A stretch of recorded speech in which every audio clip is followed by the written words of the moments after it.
Welcome to Chapter Sass, the podcast where we deep dive into the books that make you blush, gasp, and maybe even think a little. I'm your host, Season, and with every book, I'll be joined with a new co-host with their own hot take. From spicy romances to messy love triangles and all the glorious chaos in between, we're here with a fresh perspective to unpack the stories we love, question what we think we know, and explore how the book speaks to us. Things might even get a little sassy. This episode is rated mature and will contain spoilers. Let's get into the first chapter. Welcome back, everybody. We will cover all the books of Agatar before October 27th, before the book 6 release date. Today, we're going to discuss part 2, chapters 44 through 51 of A Court of Mist and Furies by Sarah J. Maas. We're going to do a high-level overview of designated chapters for each episode. I will say, though, I think there's like 2 chapters where I really go deep in because I didn't know how just to do an overview. Like, I just couldn't. So we'll see how today's episode goes. During this episode, we'll talk about things we liked, we didn't like, and in any evidence to support any theories that we may have. And of course, every episode will end with our Sassy Topic. This episode will contain spoilers and will contain mature content. And I'm going to say it one more time. This episode will contain spoilers for all the Maas universe because Andrea is going to enlighten me with something that I don't know but it's going to contain some spoilers. And Derek, Jotty, do not mute him. Meanwhile, she's mute. I will be muting him, yes. If he's not a good boy. Okay, let's meet our co-host. Andrea, I'll start with you. How are you? How was your weekend? What are you doing? Hi, how's it going? Happy Monday. Yeah, my mom, she had surgery, so I got to go and hang out with her Sans kids, and that was really cool. But Thursday, there were 20 tornadoes in Illinois. I was supposed to get on the train Thursday night, but if you look at like the destruction path of the tornado, it's the same as the like route that the train takes. And so I didn't do that. I ended up driving. I have a busy week. I'm gonna go meet some authors on Thursday, and I'm pretty excited about Woo. Woo, what authors? So I'm gonna go meet Victoria Wilder. She wrote the Bourbon Boys series. She has a new book coming out tomorrow. It's called Rumors and Whiskey. And it's romantic suspense, super spicy. And then she's gonna be in talks with Lena Hendricks. I don't know that one. They're both romantic suspense. I actually got arcs for both of their books. I'm on the arc team for Victoria Wilder, and then I applied to be on the arc team for Lena Hendricks because I'm so sucked in. I'm supposed to be reading other stuff, and every night I'm reading her stuff. So I understand that. I'm supposed to be I just finished an arc this weekend, so thank God I have 2 more arcs I still have to read. But I was like, I'm reading other things in between. I was like, I need to finish these too. yeah. All right. Jotty, how was your weekend? What did you do? I'm just gonna start with Derek just handed me a drink, and I think he's trying to poison me or trying to take advantage of me. I don't know. I was gonna say your face was portraying a lot right then. I'm gonna go with take advantage because you all have that sofa that needs to be broken in. You know what I mean? Derek, I understand you. I understand you. In case you forgot. Yeah. And then the man comes over here and I'm wireless charging my phone. And he's like, is this wireless charging? And I said, yes. And he takes my phone off and then puts his phone on. You're at 46%. I'm at 20. Oh my God, my husband does that. Ooh. Does he check what your phone is at before he does it? No, he don't care. You didn't even check. You didn't. I pulled it up at 46%. I'm going to put it down because I'm at less than 46%. You know what? Come sit next to me before I kick you in the balls. Well, keep me that. We're at the same level. My legs are I'm reclined, so my legs are ball level. So it's just you gotta do a little threatening, no? Yeah. Sabra does it all the time. She don't know what she doing. Yeah. Yeah. Well, Also, Jody and I have similar hairstyles again. Our yeah, we have like antennas, the half same up, half hairstyle. down. You Yeah. guys, this was not an unintentional wash day. Yesterday, I put some edge control in my hair and it wasn't vibing. And so You I look good though. I showered like your and hair this way. Yeah, it's cute. my head looks huge. Shut Like it up. looks Oh my god. unproportionate to my hair. I don't like it. It's going to be in a bun in a minute. Have you seen this forehead? Like, let's not go there. Okay. Let's not do that. Also, look at the size of our heads. Like, my mm, head is fucking massive. Okay, yeah. I got a big old You Mexican do head. you do got a big old head. Okay, Derek. How are you? What are you doing? How I was your go. weekend? Weekend was fabulous. We grilled. We grilled. We played catch. We ate food. Oh my god, my daughter made me watch that new movie Obsession. My nephew's been talking about that. I've He Yeah, is never You're seen so it. 17 fucking and he's like, Auntie Aunt, did you watch that? I said, I don't watch TV. yeah. Well, I had to take her to the theater and she's 14. No, tell I her would say more she's a of the baby. theater story of like what happened. Listen, they keep trying to sneak into R-rated movies, these kids at 14, and I'm just like, you know what? Let them. Let them. You know? But this time they were like kind of scared. So I went in with them to buy their tickets and they're like, "Ma'am, you need to stay for the whole movie." And I was like, "No, I'm scared." I was like, "I'm scared of Yeah. scary movies."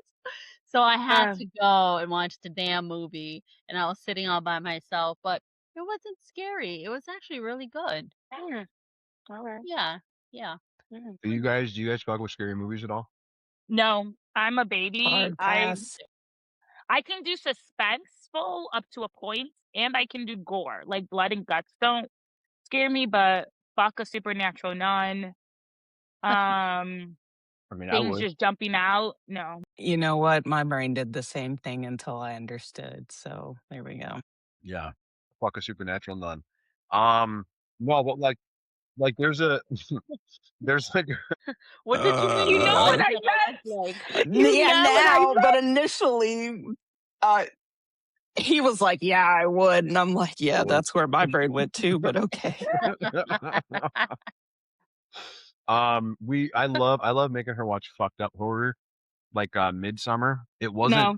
It wasn't scary, but it was like what the fuck? It was like it was an acid trip gone wrong. yeah, I didn't like that. I liked the movie, but Yeah. I didn't like that. No.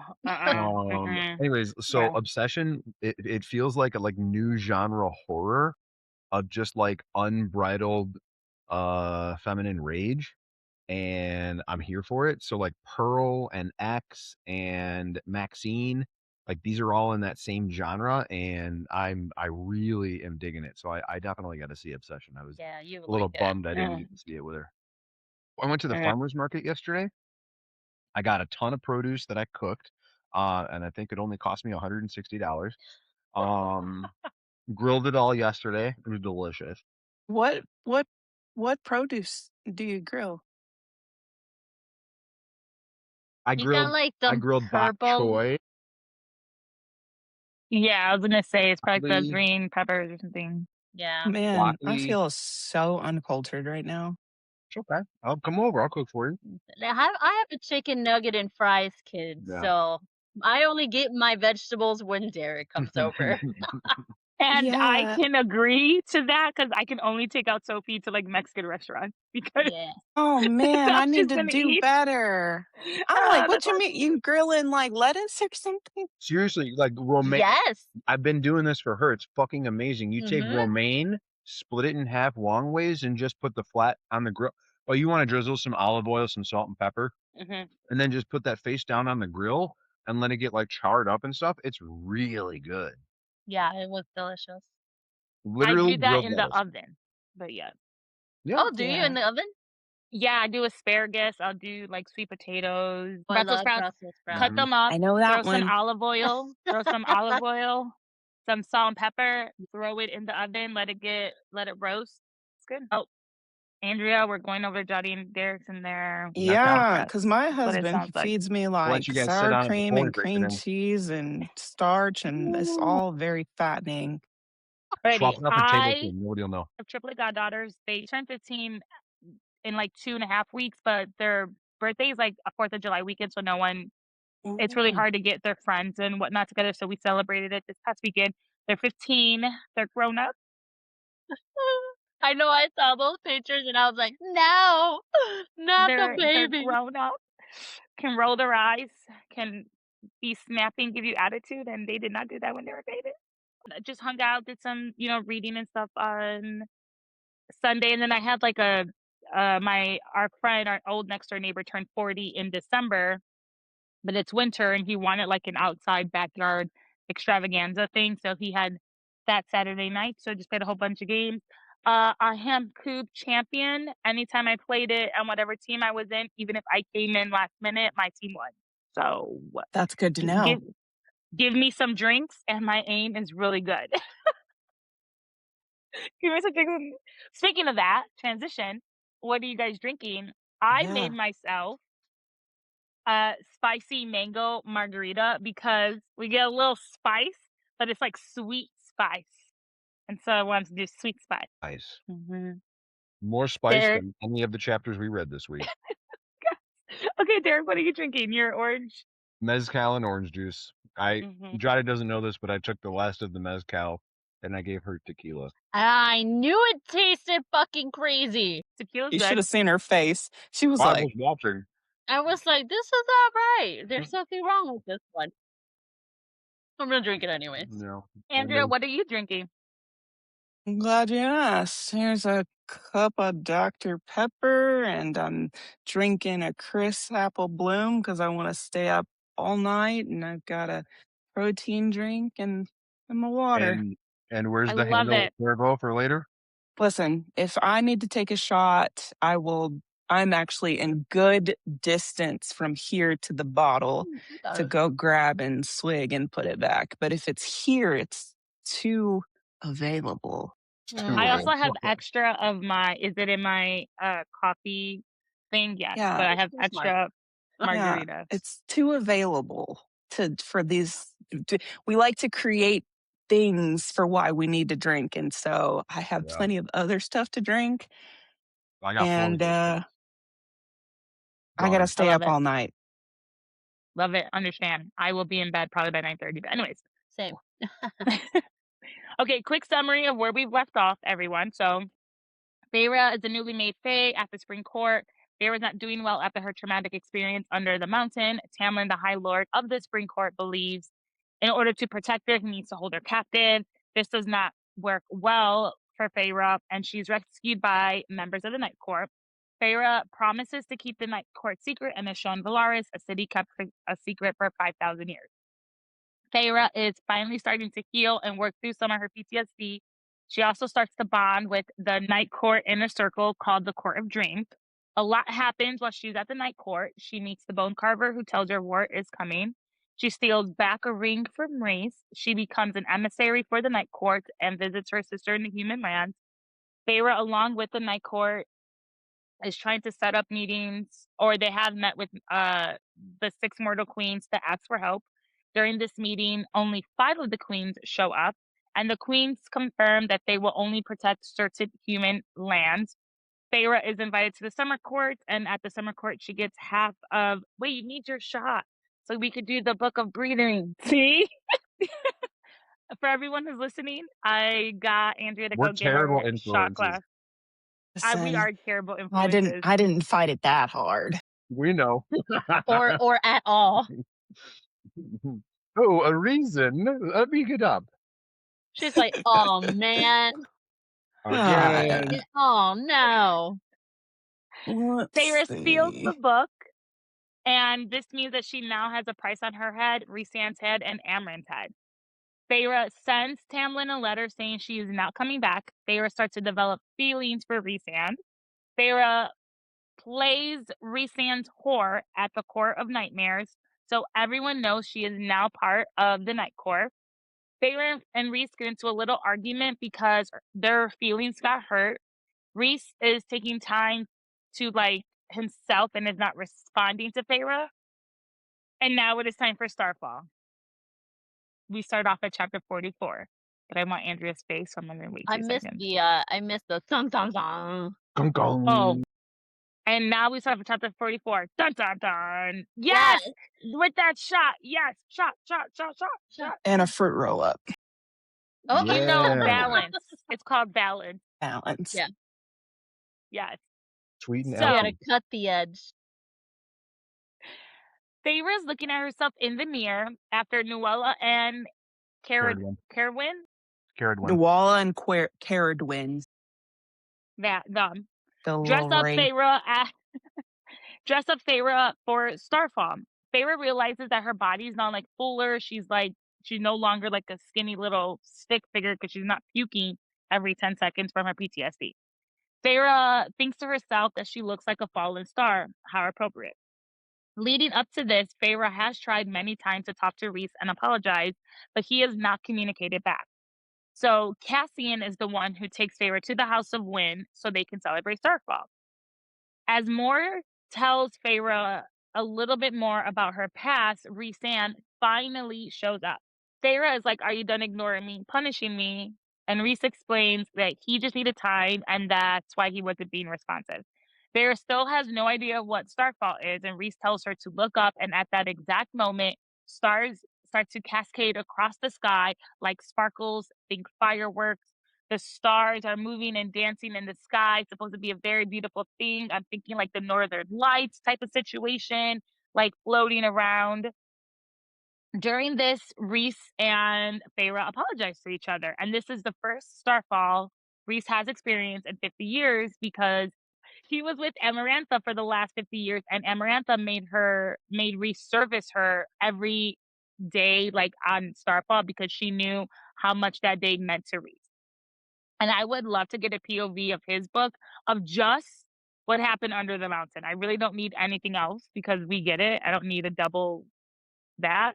But I would love to hear him and how he hated being serviced and all this jazz. So as they're talking, their fingers start to like graze each other and they're just showing us they want each other. But they're not giving into temptation just yet. Turns out that they're not seeing stars, but they're seeing spirits on their yearly migration. And then a spirit slams into Feyre's face, and she gets all this spirit guts and juice all over her. But of course, it looks romantic. Yeah, and and I like to say the spirits knew exactly what they were doing because this is the first time Rhys-Anne and Feyre like laugh and they laugh together, and this is just something like they just have not done. Laughing just in general, they really haven't laughed at all. Andrea, So- drop it more. I know you're just itching to. Come on. I don't Hit us- want to spoiler her. hit us It's with the lore. fine. Tell me. It's like a really big spoiler, and I don't want to ruin it for you. what? It's okay. I'm not really Kingdom of Ash. I'm okay with spoilers. You're gonna forget anyways, or she's gonna forget anyways. Probably won't, but I'll probably be so excited when I finally reach it. I'm the one that will forget. Are you okay? So in Kingdom Yes. of Ash, when Aelin goes through the word gates, she does pass through during Starfall and sees Rhys and. Love that. But I don't And we want to know say for sure it's anymore. Rhys No, and that's good Feyre. enough. Yeah. No, but we know for sure it's Rhys and Feyre. Like it says Rhys and Feyre. I think that's so romantic and so cute. It Was is. she the guts that was on her face? So Wait a minute, she died? It was What the hell? spirit juice. What is going on here? Because it's spirit juice. no, not like that. Okay, well, I'm expecting her to die and come back to life, if I'm being honest. Oh. Because the other girl's supposed to be her for a little while if anything happens to her. And she is supposed to die because we found that out in the last book.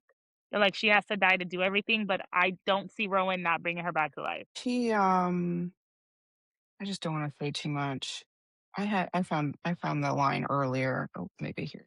I don't know. She's going back and forth with that whatchamacallit god, and it's a whole thing. And when she's fallen through the world before she used to close the gate, she falls through and she tells them, I'm gonna find it. Keep going. Okay, so Feyre takes like Rhys' hand and traces a star, like the stardust on his hand. And again, they're just showing us that their feelings are growing for each other. In an earlier chapter, Rhys and Feyre were exchanging like thoughts or questions. And so Rhys still owes Feyre two like thoughts/questions. And so Rhys says that he avoided Feyre because he was afraid that she would yell at him and like put it in his place. The second thing is that he regrets kissing her under the mountain because that's not what he wanted to do and he was jealous. And what I think he was saying is like he regrets that being their first kiss because he didn't want that to be their first kiss and it is. So, but also that kiss saved her, so like feel like it's allowed. And they pretty much spend the rest of the night dancing with their, like, friends. And now it's time to head to one of the Illyrian camps, and because Rhys is being tracked with his powers, they're going to a place that in theory should be safer because he'll have all the Illyrian warriors around and, like, in theory, he should be safer. Spoiler alert, he's not. And this is when Feyre really starts to acknowledge that she's falling for Rhys, but she's thinking to herself that she's a traitor because, Tamlin. And so I quote from the book, Traitor, even if I left Tamlin, I was a traitor. I'd been gone for 2 months, just 2. In fairy terms, that was probably considered less than a day. Tamlin had given me so much, done so many kind things for me and my family. And here I was wanting another male, even as I hated Tamlin for what he'd done, how he failed me. Traitor. And Feyre now gets to see where the Bat Boys grew up. It's a cold place, figuratively and literally. And the next few pages explain a lot about the Illyrian culture.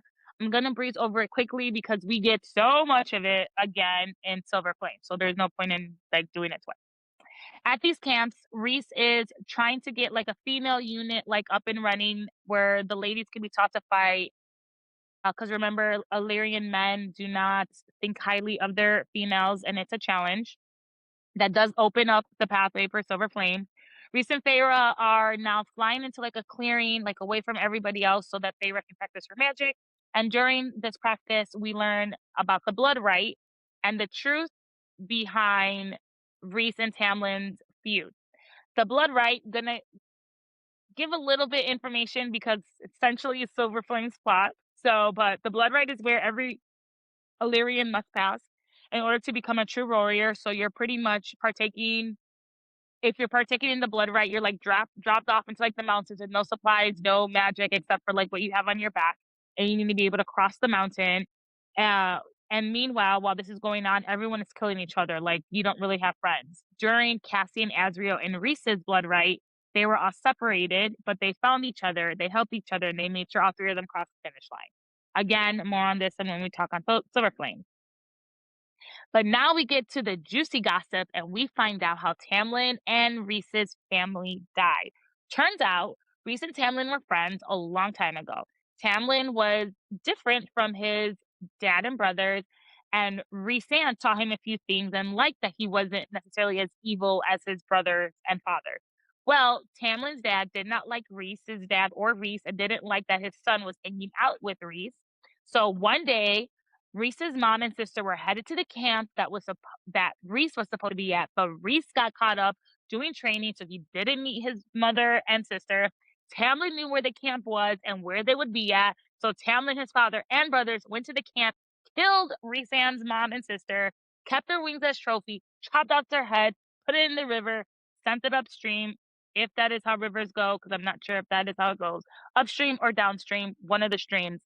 And in retaliation, Rhys and his dad went to the Supreme Court for revenge. Rhys killed Tamlin's brother. Rhys's dad was only supposed to kill Tamlin's dad and spare the mom, but Rhys's dad took back his word, killed both of them. And now Rhys realizes they went too far. They need to stop.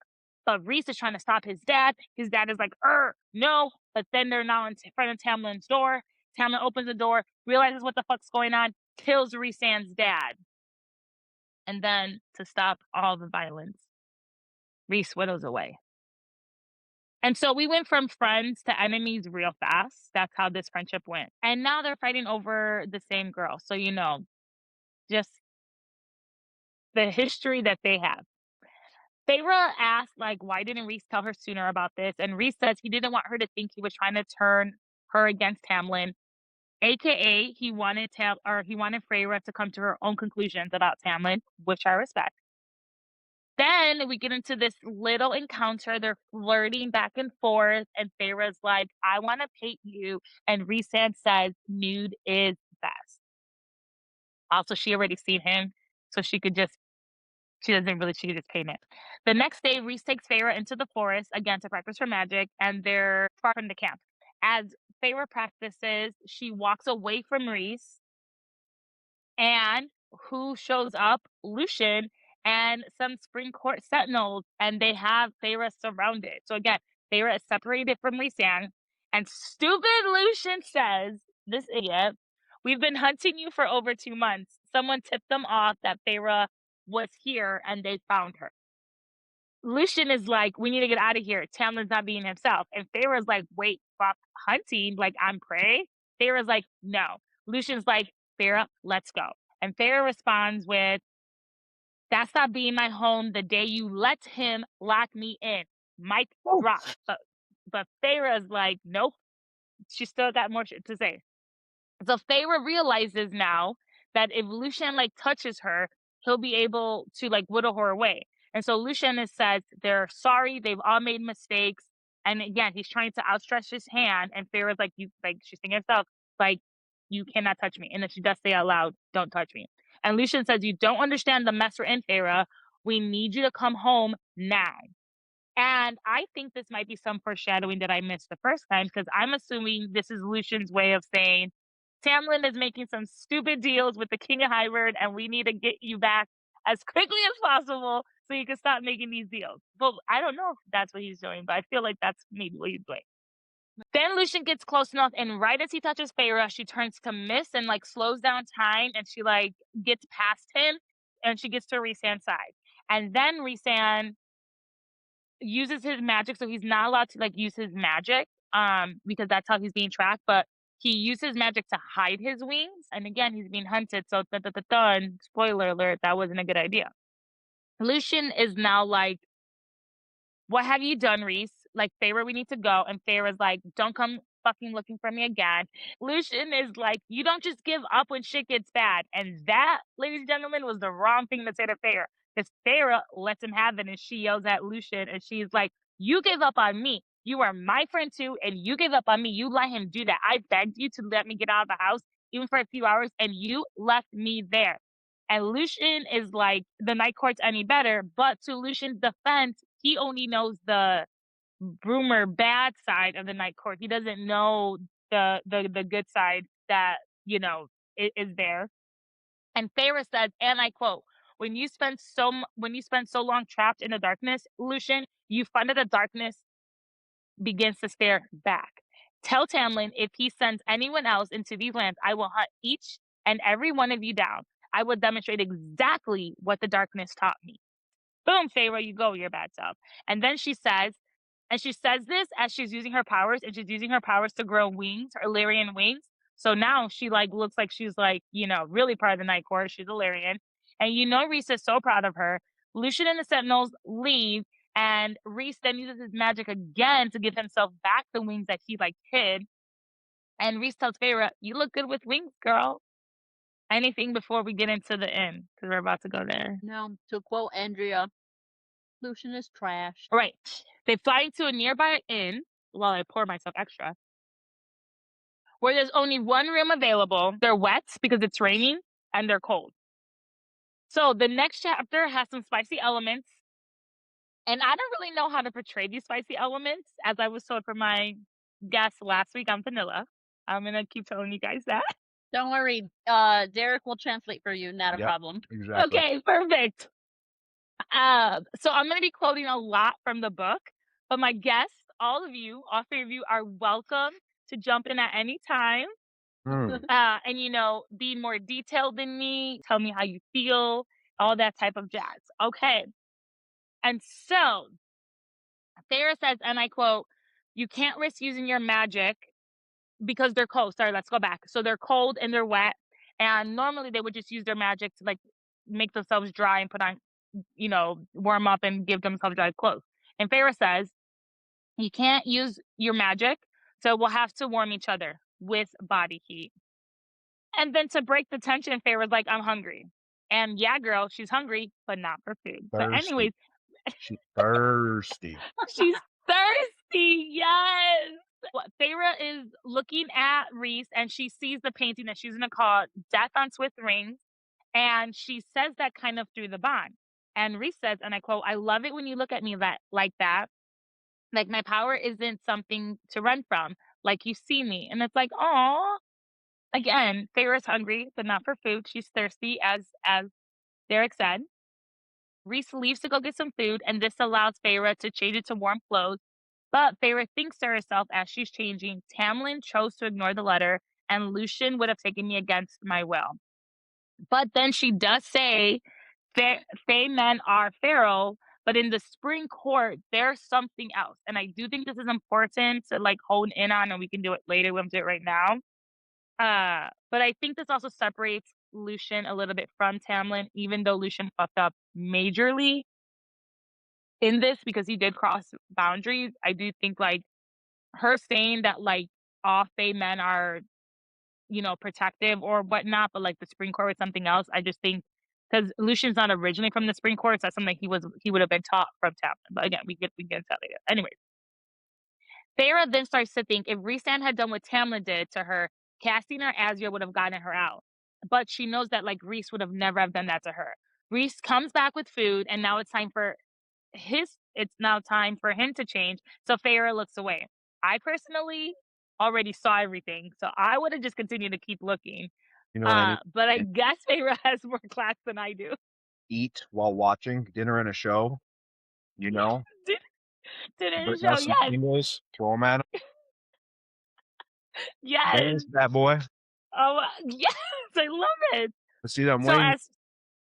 as you got to spread them. Oh my god, The wings, right? the wings, but Oh, it could be other things. right. But it could be other things.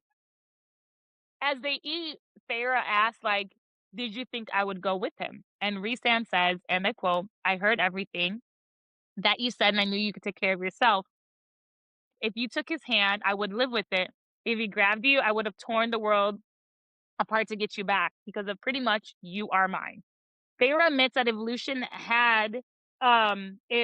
or the Sentinels had tried to hurt Rhys, that she would have like fired like her arrows, and she would have tried to do everything she could to protect him.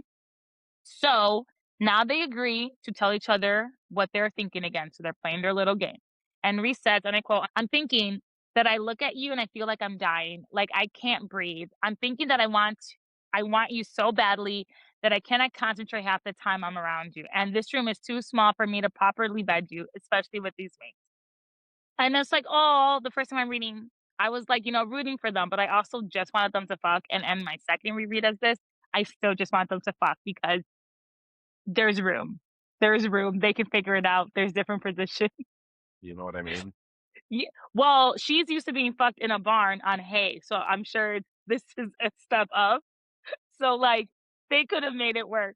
But anyways, Feyre says, and I quote, "I'm thinking I can't stop thinking about you. And that it's been this way for a long time, even before I left the Spring Court. And maybe that makes me traitorous, a lying piece of trash." Rhysand cuts her off and is like, "You're not."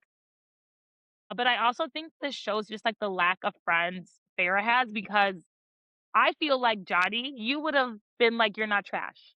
Andrea, you would have been like, "Season, you're not trash." Like she did, like this is just showing how much like she just doesn't have the support system to like tell her, "No, what you're feeling is normal. You were abused, you fell in love with someone else, like you're allowed to do that." But anyways, now it's time for bed.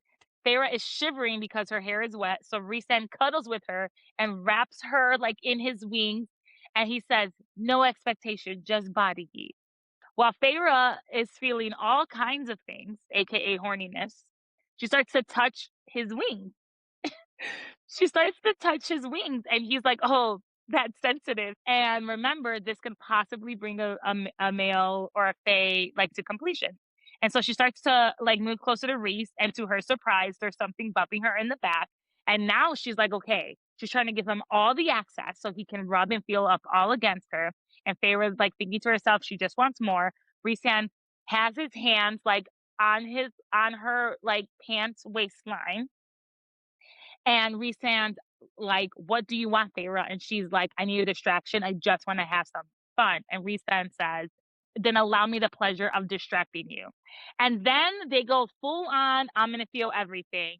And first stop is Tittyville. And Rhys just says he loves these. And he starts to like flick the nipples. Like, why are you? That's No, what it no, was. He went to the Tittyville. boobs first. Yeah, I remember that. I think it was page 7. Definitely said Tittyville. You're 100% right. Yeah, Yeah. land. He said, and I quote, that he loves these things and he just wants to give him attention.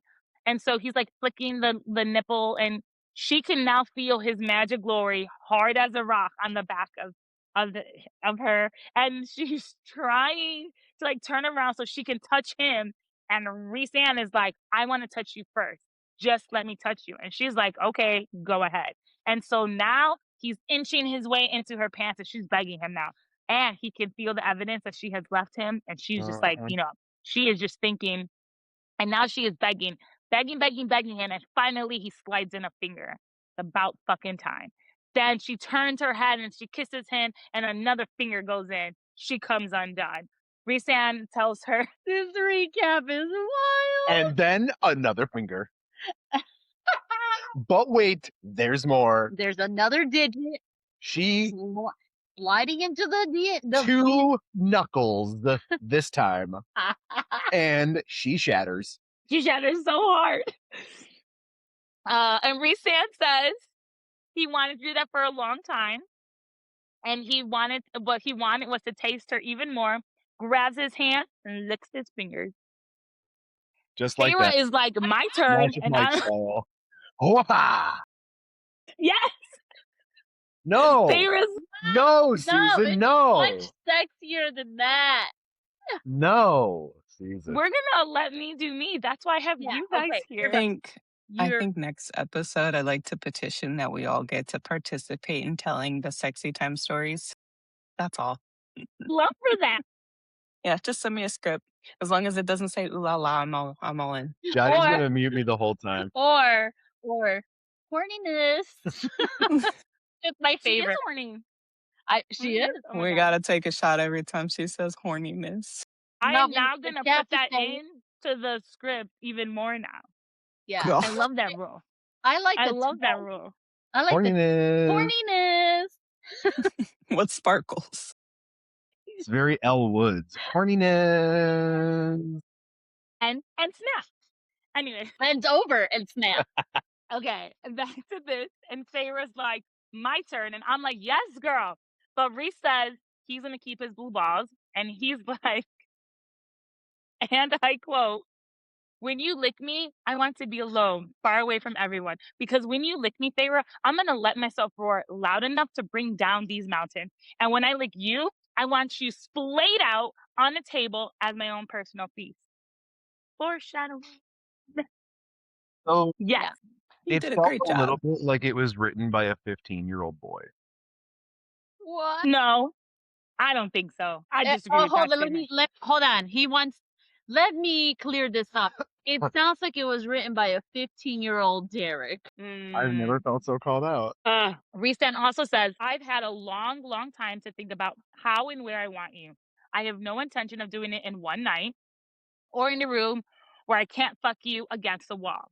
But it sounds like there's room to fuck me somewhere else, and he didn't. So I'm still on, we don't need a wall. There are multiple positions. People can do it. So after they're done doing this, they both fall asleep, and they actually both have like a good night's sleep that they have well needed and deserved. And then the next day, Feyre asks, and I quote, like, why did you make the bargain with me? Why demand a week with me every month? And Rhys says, because I wanted to make a statement. Because I wanted to piss off Tamlin, and I needed to keep you alive in a way that didn't seem so merciful. Then they leave the inn, and they go to a space where Feyre can practice her magic. You sound like Linda Birch. What is her name? Linda from Bob's Burger. Oh, I thought you meant my Linda, and I was like, I sound nothing like my Linda, like my sister.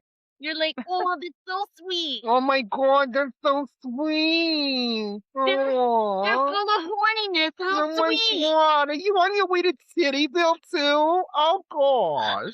Guys, That was a good word, though. That was a good word. You have to admit. Okay, That was sorry. good. Then you I love that, and I love that you guys think it's funny, so it's fine. That means I I really believe did do that. something good, So so it's fine. So they leave to go to the inn, and Feyre's practicing more magic, and after a long day of practicing, they're like back in the air flying, and Feyre finally asks like Rhys, like, what is it? Because he's been trying to tell her something all day, and Rhys is like, I have one more story to tell you. And this is where I become a little dramatic, but bear with me, guys. And then You were dramatic Arrows. before? I'm just checking. Okay, go ahead. Continue. So Rhys is flying in the air and he tells Feyre, I have one more thing to tell you. And then, right when he's about to tell her, arrows come and they hit Rhys and he tries to whittle, but he can't. And then Feyre's like, oh no, they're ash arrows. But not only are there ash arrows, they are poison arrows and ash arrows. So they're both. And then Rhys is like flying. He doesn't know what to do and he's trying to whittle and he literally can't. And so what he does right before he hits the ground, because he has just a little bit of power, he flings Feyre far away so that she could be protected. And she's in the forest and she's falling in the trees. And then she finally realizes and remembers that she has powers. And so she stops herself right before she crashes to the ground. And then she's like, no, I need to find Rhys. And so she tries to use the bond, but the bond's not working. In fact, the bond has vanished. Not good. And then she hears the creatures in the dark, but she knows that she needs to whittle. She knows she cannot be with these creatures, and she needs to go whittle. She needs to go find her man because he is hurt. And Feyre, she's like, I've whittled twice before. I could do it again. And she whittles. She blends into the dark night and she whittles towards Rhys very, very slowly. She whittles to where he threw her.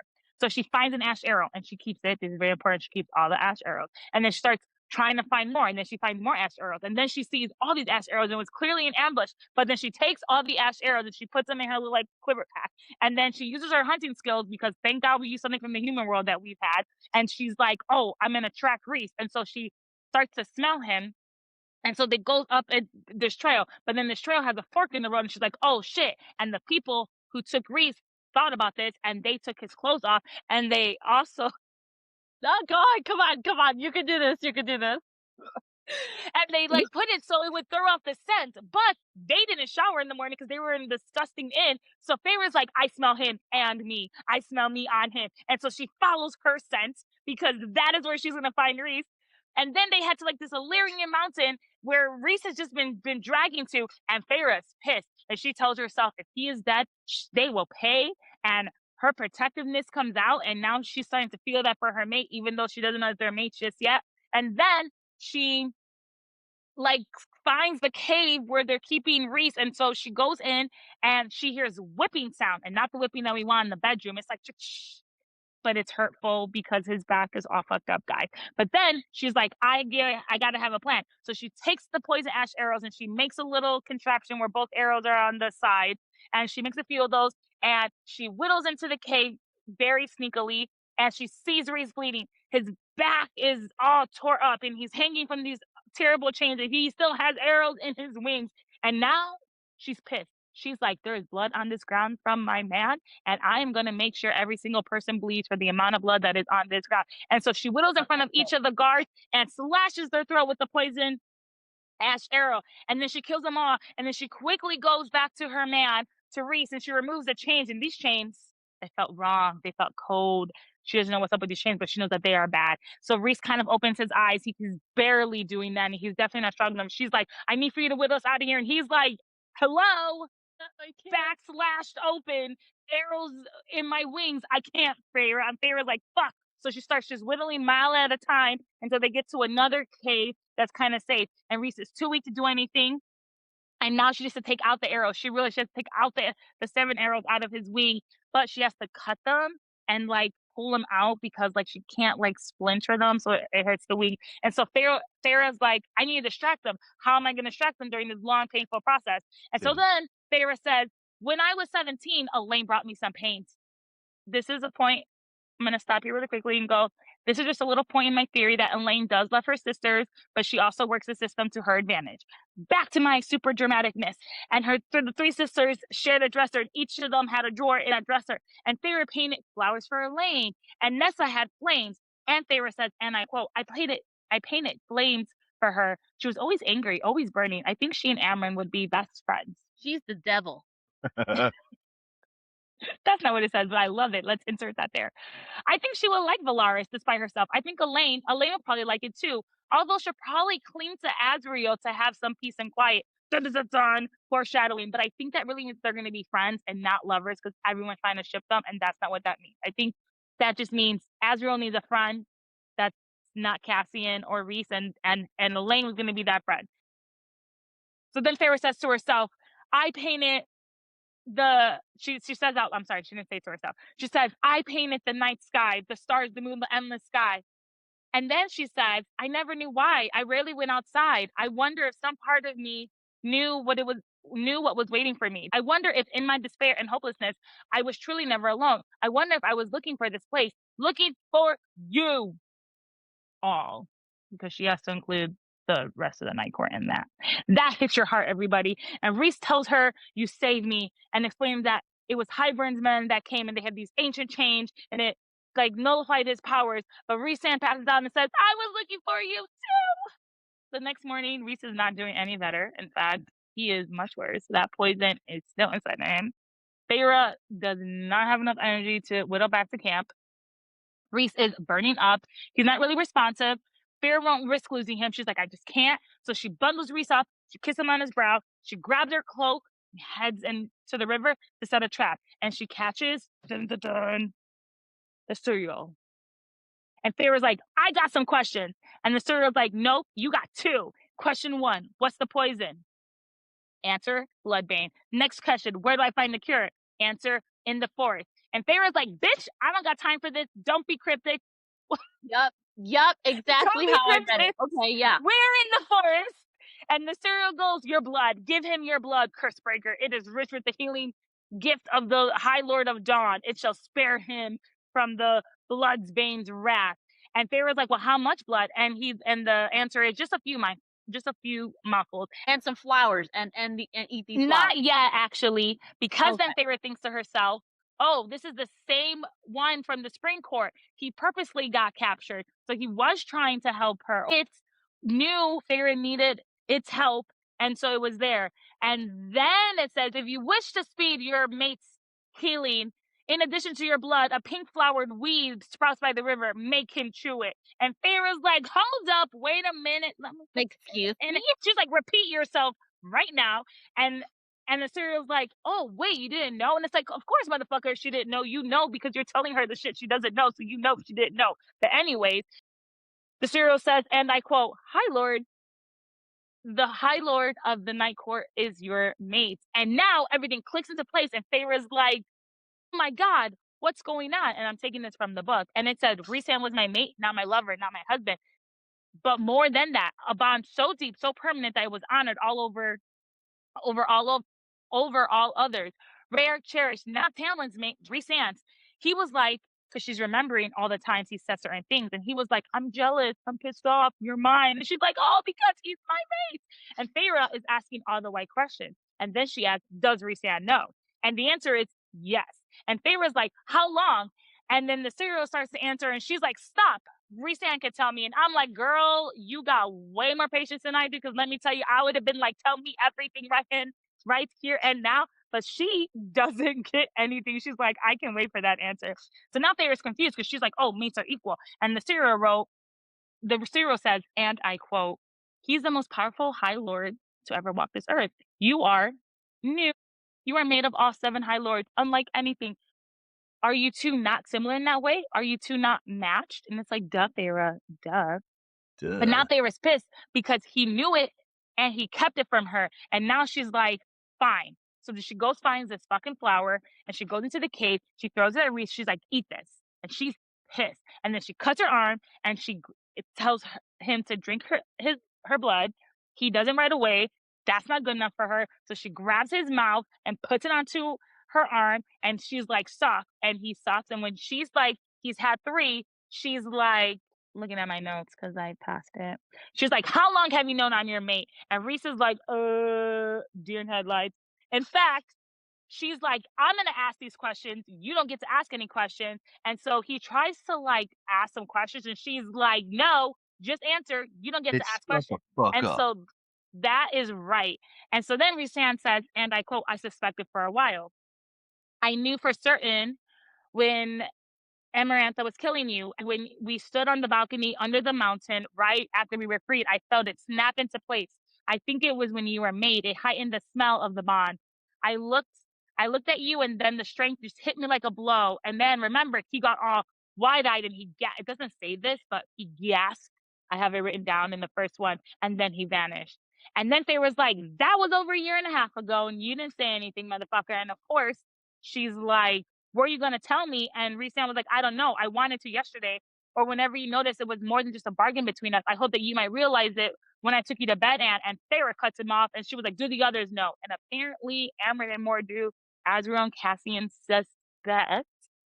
Farrah's like, why didn't you tell me? And Rhys was like, you were in love with him. You were gonna marry him, and then you were gonna endure it all. I didn't feel right to tell you. And I'm like, yes, that is true. Like, we gotta have some form of logic here. Yes. Yes, and Farrah's like, I deserve to know. And Rhys responds, the other night you told me you just wanted distracting, you just wanted fun. It's like, girl, he is throwing your words back at you. That is exactly what you asked for. Not a mating bond, not someone like me that's a mess. And this goes back to what she said the night at the Court of Nightmares when she was like, who's gonna want to be with you? And it's like, damn, that really did hurt him. But Faye was like, you promise no secrets, no games, you promise. And now it's Rhys turn to drop some wisdom, and he's like, you think I didn't want to tell you? You think I like hearing you wanted me only for amusement and release? You think it didn't drive me out of my mind that it didn't drive me completely when those bastards shot me out of the sky, and I was too busy wondering if I should tell you or not? Wait, maybe I should take whatever pieces you offer me and be happy with it. Like, damn, dropping some wisdom. I'm gonna skip some of that because it's a lot more. Dude is old. And Wisdom. you know, that was the wisdom. And then Rhys tries to explain some more, and Farrah's like, no, I don't want to hear it. I just don't want to hear it. And then she's like, take me back to the camp right now. Dude barely got his powers back. Like, he was literally struggling. This whole interaction probably took a whole 5 minutes. And she's like, take me back now. And so he does, but because he's not at full strength, he falls in the middle of the mud, and now he's trying to get up. He's like, I've fallen and I can't get up because he's all in the mud. Feyre's at the door. Moore and Cassian come out. They make sure that Feyre's okay. She's doing fine, and Cassian's okay. Let me go help my friend. But then Feyre's to Moore, I need to get out of here. I need to get out of here now. Take me far away. And meanwhile, Rhys is screaming, no, Feyre, no. But the Feyre's like, Moore, take me now. And Moore grabs her, and they whittle her away, and they whittle her to the family cabin.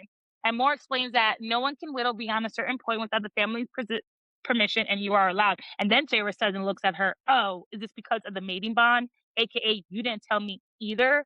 And then she explains that she found out what she was trying to save Rhys, and Rhys will live. And Feyre asks Moore not to tell Rhys where she is, and Moore says that, well, he's going to try to find you. And Feyre says, I just need to be alone for a while. He didn't want to answer my notes when I was trying to talk to him. I'm going to be in this cabin all by my little lonesome self and paint everything. And Moore says, and I quote, annoying. She's so fucking annoying. Shut up, Feyre. God, insufferable ass bitch. Yep. Okay, sorry. I'm sorry. No, you guys can stop me anytime. We've already established anytime. This is all of ours. We all can share our thoughts, okay? But then Moore says, and I quote, he wanted to tell you, it killed him not to, but I've never seen him so happy when he's with you. And he would do anything to be your mate. And Moore says she'll be back in 3 days, or she'll be back in 3 days, but the house is spelled to do whatever she needs to take care of you. And she leaves. End of part 2. What are your thoughts of my dramaticness of everything that I said? I said so much, so I expect.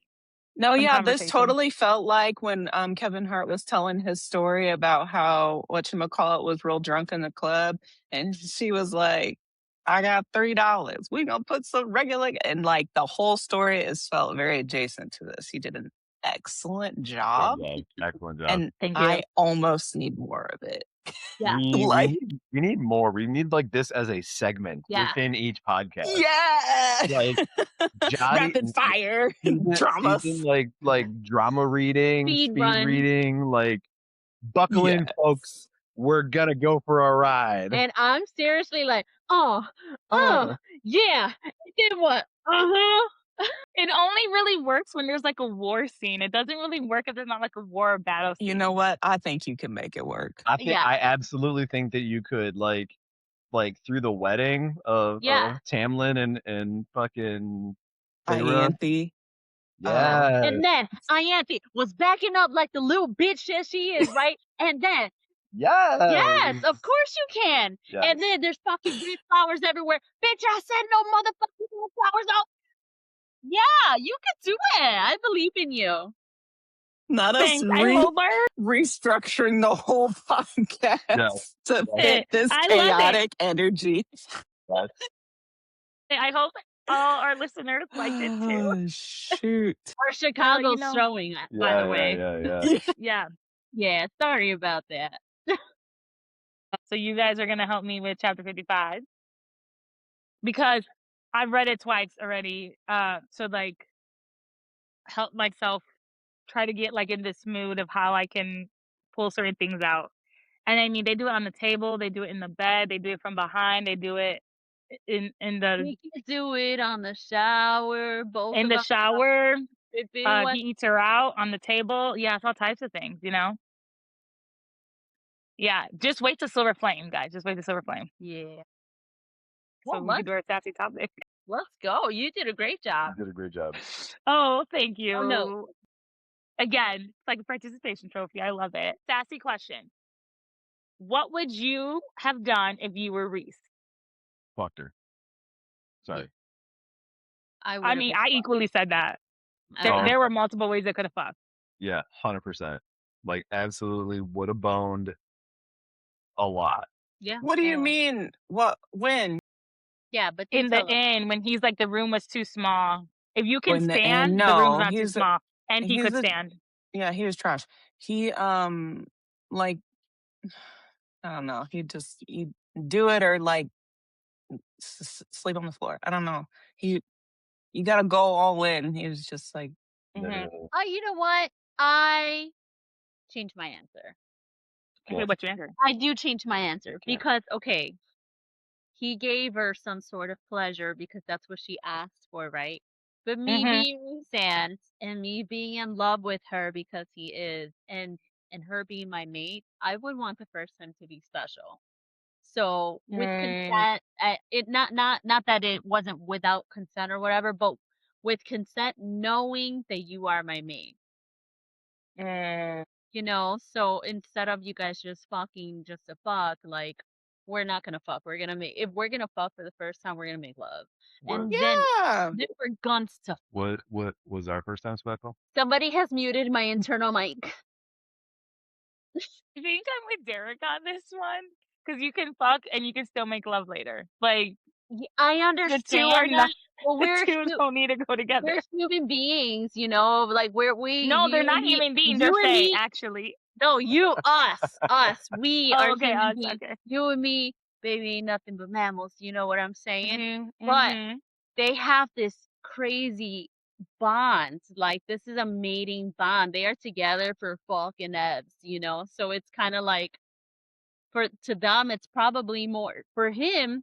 And For all the him shit. In that moment, she did not know it yet. Yes. He really wanted her to be conscious of being his mate before he really let it. And remember, he spent years fucking Amarantha. Yeah. Because that's what she wanted. You know, Feyre wanted to be fucked as a distraction, just like Amarantha would have wanted. And that's not what he wants. He wants a mutual love connection. So I don't think I would have done it either. I would have given you a little, so I would have thrown you not the bone, but a bone. I know that's right. to hold you over. See, that you like that one? Okay. I still think they could have fucked. I still think I would have fucked. I would have too, because but but I understand why Rhys didn't want.